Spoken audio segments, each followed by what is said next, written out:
What's up, grinders? Welcome back to the channel. Today we're going to be taking apart our language tier list. Now, I know what you're thinking. What, Evildea? A language tier list? Like, isn't that just someone's, preferences to a language? Yeah, generally, overall, I really enjoy a good tier list. The problem is when someone tries to be a little bit too scientific with it and try to tell others that based on a tier list, this is what you should do. So today we're going to be reviewing this video right here. Don't waste your time learning these languages from a polyglot. Okay, so we got the big dicks out here. We got the polyglots telling us what to do. Yep, you gotta respect them. They're the people, you know. He's got his doctorate of polyglotism or something, I'm supposing. But anyway, this is what you don't want to do, okay? So if I scroll down a little bit, you're gonna see Esperanto tagged in there, along with Portuguese. Straight up, you don't want to be tagging Esperanto in the video if you don't want me staring at it, okay? You do not pick on Esperanto. That is my first crush, my first love. Me and Esperanto go way back, okay? And Portuguese, I get it. It's like Timu Spanish or something, but only one person on YouTube's allowed to pick on Portuguese, and that's me, okay? That's my language. You leave it alone, okay? I'm the only one who's allowed to have a go at it. So anyway, we're going to check out his tier list, and as you can see, I've already watched this video, and I'm going to save you a little bit of hassle. I've kind of taken notes on everything he said in this video, because on the surface, it sounds really scatterbrained, but he is giving parameters by which he's working with. And unless I actually write these parameters down, you're not really going to understand it. But there will be a link to the video in the description, so go watch it if you really want. You'll see that I'm using his parameters, okay? So, I've watched the video, and this was the final result, okay? Basically, as you can see, of course, English on top. It's S tier. It's the God-given language of the world. You know, we all got to respect the English. I'm not sure what Pakistan's doing right here. Is that also English or Urdu? I'm not sure. It can't be Arabic, right? Right? Yeah, no, it's Arabic, apparently. And as you can see, there's a bunch of other random languages in there. And then what the fuck is this right here? Esperanto in the D tier? Okay, you better... I hope your maths holds up. We're gonna check this shit out. Okay, so I've broken down everything he said in his video, okay, for all the different languages. Now, I basically put it into green and red categories. So if you're in a green category, you get bonus points. And then if you're in the red category, you didn't get points. Now, he didn't actually lay these categories out. He was just kind of randomly saying shit as he went through each language. And sometimes he would say this one doesn't have this, therefore, you know, it's not going to go into this tier or whatever. But as you can see, English is a category. If you're English, you get bonus points for being English, okay?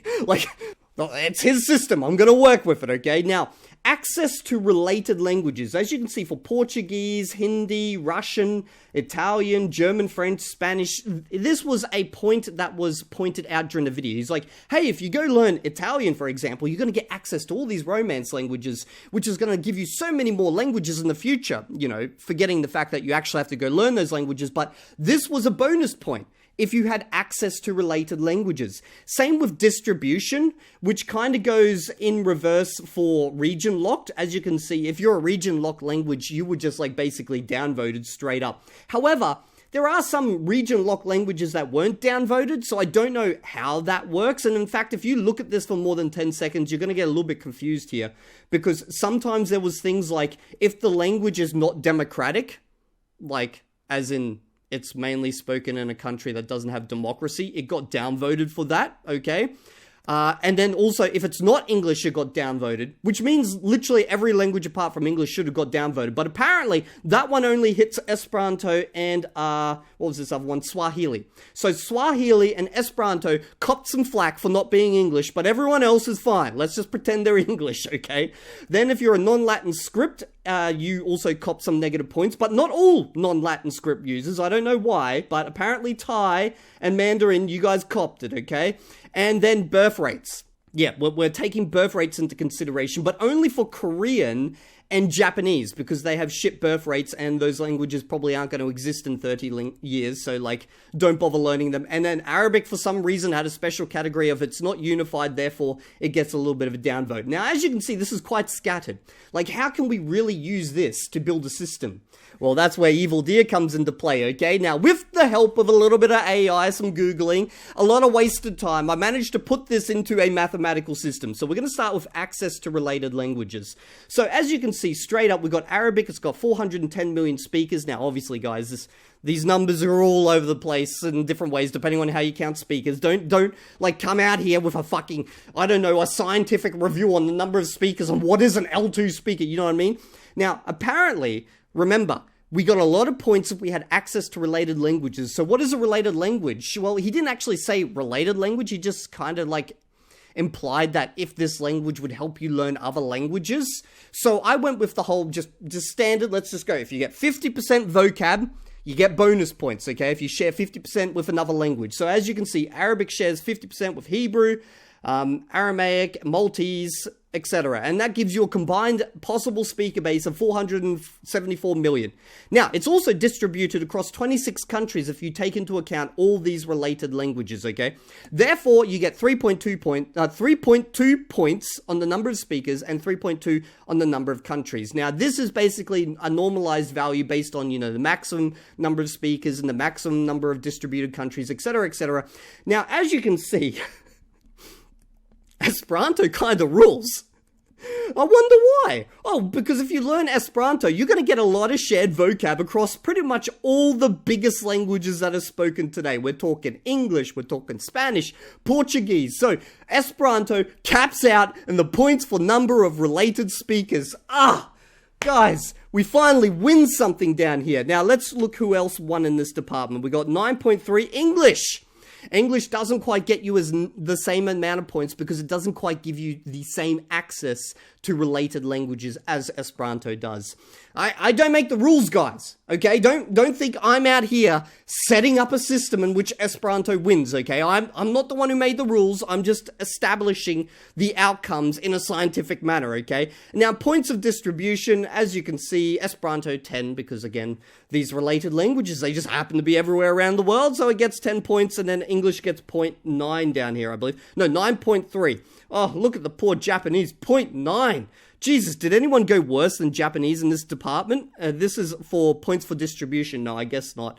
Yep, you Japanese speakers, man, you got to start spreading. You can't just stay on that little island of yours, man. You really got to get out there if you want to get in the polyglot tier lists. Okay, now, a second point of reference was democracy. So basically, apparently certain languages are democratic and certain languages aren't. But, you know, I tried to figure this out based on the percentage of countries that are democratic that have this as an official language or co-official language type of thing. And as you can see, 17% of Arabic is democratic. Okay, I'm not making the rules, guys. I'm not making the rules, okay? I get this sounds really weird. So Arabic gets 1.7 points. Oh, by the way, each one of these sections gets 10 points straight up, okay? That's how it works. Now, Hebrew, 100%. Go Israel on being democratic. And by the way, guys, don't get into a flame war in the comment section over what is democratic and what is not. Because I know, oh God, I've already stepped on it. Because I put Russian as 0% democratic, although technically it's democratic, but yeah, let's not get political on the channel, guys, okay? Yeah, like, there's a reason why Korea, oh God, this is, no, I'm gonna get flame warred. Korea is not 100% democratic. It's more like 50% if we go based on countries. I didn't even think about this. Oh, you know, it's okay. We can play with the numbers later and, like, refigure this out, okay? It's not going to make much of a difference. And Esperanto just gets a straight 0% because there's no countries that speak Esperanto officially. Although I could give it 100% because it's so democratic. You don't even have to vote for it. Like, how amazing is that? Okay, anyway, I know this is getting a little bit out of hand. Now, we also gave points based on, you know, if they're Latin scripts or if they're Latin-like, okay? Because, he was giving more points to countries that had Latin scripts and he just like shat on countries that, or languages that didn't have Latin scripts. So I tried to like mimic that in a more scientific way. So as you can see, Arabic straight up 0 because you're not Latin, okay? You get 0 points. Be happy. Now Esperanto gets 9. Now, the reason it gets 9 and not 10 is because it's got diacritics, okay? And that's the same with, you know, German, French, and friggin' Spanish. They're all got diacritics, so we lose 1 point, and then obviously English gets 10. I gave Chinese -5 because Fuck you, Chinese, seriously. And Japanese, you get -4, because who the hell has multiple scripts? Jesus Christ, guys, pick one and stick with it, okay? Now, as you can see, I tried to figure these things out. I gave, like, Russian in here 5 points, you know, because it's kind of Latin-like, I guess. But anyway, let's continue. Tonal languages, as you can see, Thai, Mandarin, yep, 0 points. This is probably the easiest category to actually go by. Now, birth rates. So apparently we rate languages based on birth rates as well. Yes, this was a legit thing in the videos. He was talking about Korean and Japanese birth rates and why you should probably not bother learning those languages because they won't exist in the future, or at least they won't be as powerful as they are now. So I tried to figure out the birth rates based on the crude birth rate, okay? That's basically how many births happen per 1,000 people per year type of thing. Now, as you can see, Arabic is cooking, but it's nothing compared to Swahili. Swahili's coming out here with the big numbers, okay? And then Esperanto. Jesus, us Esperanto speakers need to get banging more. Come on, guys. Stop with fighting over the accusative case and start fighting over the bed case, okay? But then you can see, Bengali's getting some nice points in there. Oh, Portuguese. I did not expect you guys to be pumping it like that. Go Portuguese. Spanish, man. You're going to be defeated by Team Spanish. Anyway, we'll keep going ahead. So next we've got final points. Okay, so what we did is we just basically did a straight up, combined all of them and then ranked them, okay? And this is the final outcome. Basically right here, and now let's go straight to the tier ranking. Here we go. Here is a scientifically accurate version of his tier rate system. So we've got English, Spanish, Portuguese, French. That is S tier. Let's see if he had that. So he's got, he's got English right here. You've got your Portuguese. You've got your Spanish over here. And what do you got? French right there. Yeah, so that's almost circled German. German, French, same thing. Anyway, so we got like the French. So he's kind of got those right, but shouldn't they all be in the S tier? Like, what's going on there? Like, are you downgrading them simply because they're not English? Do I just need to give English an extra 10 points just because it's English? Like, I don't get that anyway. So let's have a look at the rest. So then we've got Indonesian Esperanto. Look at this. Swahili coming up out of left field right there. Holy shit. And Turkish. Did not expect that. Man, they're going really good. But what's going on? You got like Esperanto down here. No. Your own system places Esperanto in the A tier. Then we've got Swahili. Yep, that one should be up here in the A tier as well. And we've got Indonesian and Turkish. Yeah, man, I don't think you're following your own system here. Now, we've got Italian just into the B tier. Ooh, German, Hindi, Hebrew. Now, we're going to jump straight down the bottom. If you're learning Japanese, Farsi, Mandarin, or Thai, you suck. Yeah, that's right, you suck. Oh, shit, I'm learning Mandarin. But that's alright. My Mandarin is offset by my A-level language, Esperanto, and of course English. So I am just awesome by the fact that I speak English. But then I also have Esperanto, making me kind of like an SA tier type of guy, but then, I feel sorry for the rest of you, so I kind of pulled myself a little bit back and started to pick up on Mandarin. So, let me know down in the comments section below, are you generally an S tier, A tier, B tier, C tier, or a D tier?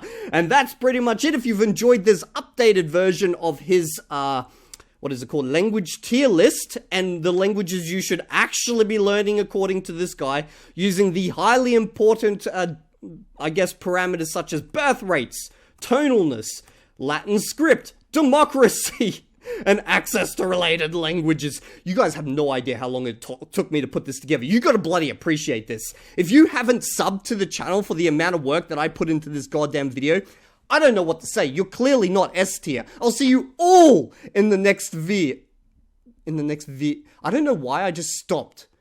I'll see you all in the next video. See, this is a problem when you speak multiple languages. You just start losing words in different languages. God, I hate this so much. Anyway, yeah, that's pretty much it.